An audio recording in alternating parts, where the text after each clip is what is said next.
How's it going, everyone? I'm hoping you're having a great day. I've had an interesting morning myself.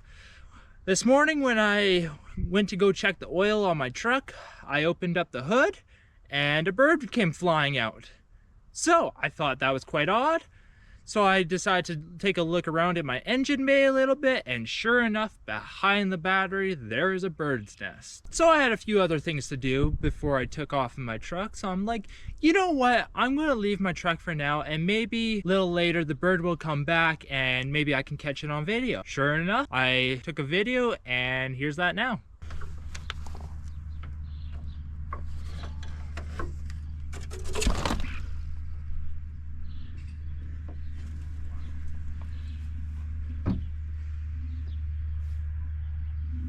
So yeah, I was just checking my oil this morning, open up the hood, and a bird flies out. Look around a little bit, and there's the nest. Which would explain why there's bird poop all over my engine bay.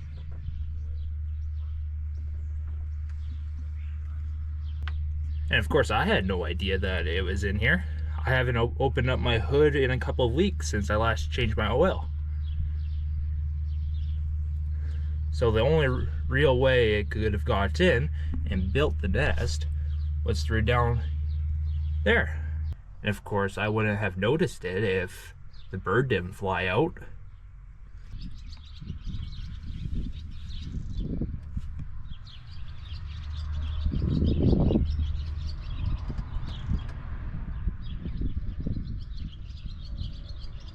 So then I decided to look up, well, what other birds lay blue eggs?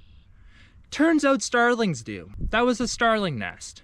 And I know it wasn't a robin because I saw the bird circling around and actually attempted to go into the engine bay while I was still there, but then darted up quickly again.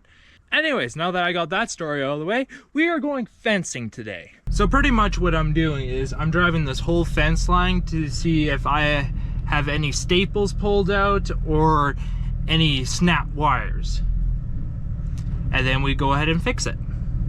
So first up on the list is right by one of our pump sites, which is going to be a loose wire and a staple missing. As you can see, that is a loose wire, loose wire,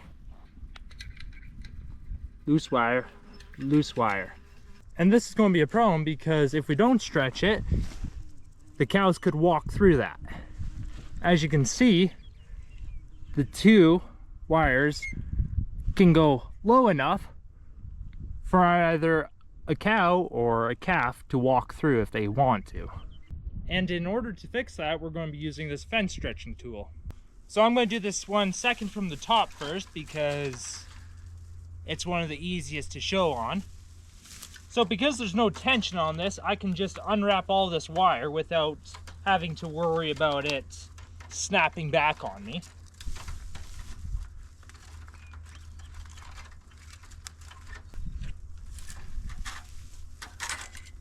Then what you're going to do is pull it as tightly as you can. Sometimes other staples are in the way. So then you're going to pull it as tightly as you can with your hands.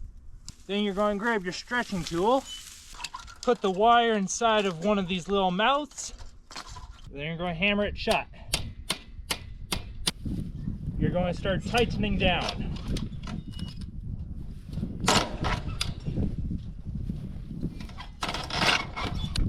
And then yeah, again, sometimes down the fence you'll have staples either too tight or are just in the way.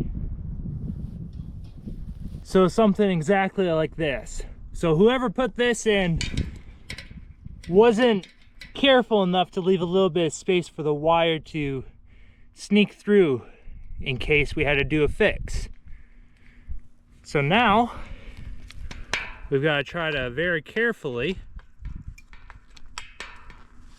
get this undone.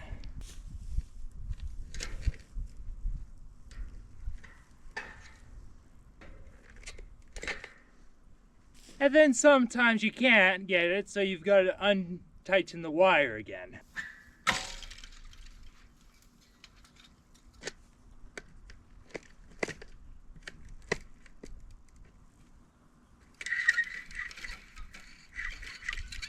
Just like that.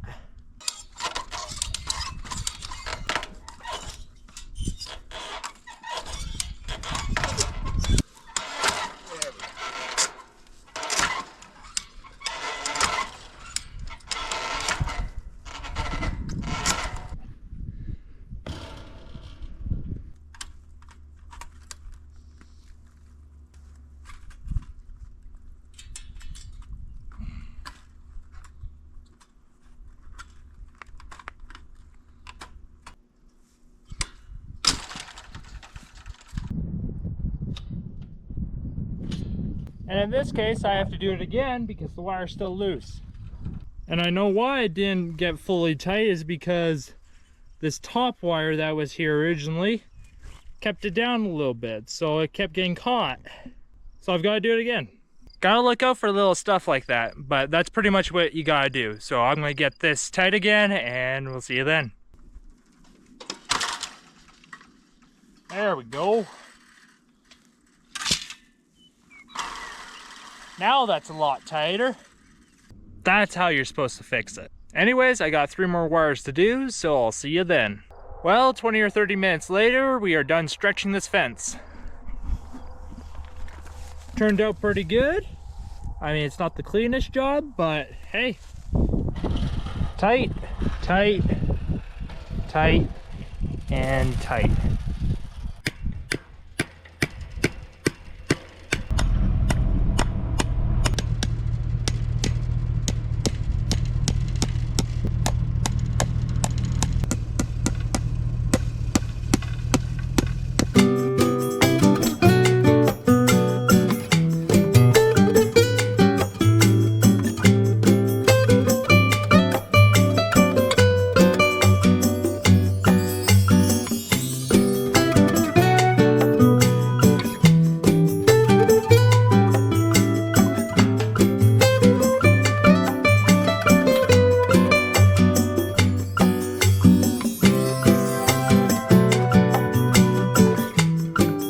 I thought I'd take some time here to explain this field and how it's set up. So in this pasture over here, this is where the cows mainly hang out. This is where their source of water is. Over here is the irrigated pasture. This is their main source of food. The only time we won't let them in here is when the pivot's here, because we don't want the cows to be rubbing up on the pivot and breaking it. But other than that, they have access to this pasture all the time. And on this side, this is the hay field. The only time the cows will be allowed on here is in the fall, when we're done haying. So we're on the irrigated hay field right now. On the other side of this fence is where the cows mainly are. This is where the dugout is. And on the other side of this fence is the neighbors. That's where they keep their cows. And this is also the fence that we were working on earlier. I thought I'd just explain how this field is set up. That way no one's wondering why I'm checking more than 4 different fences.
Well, everyone, I hope you enjoyed the video.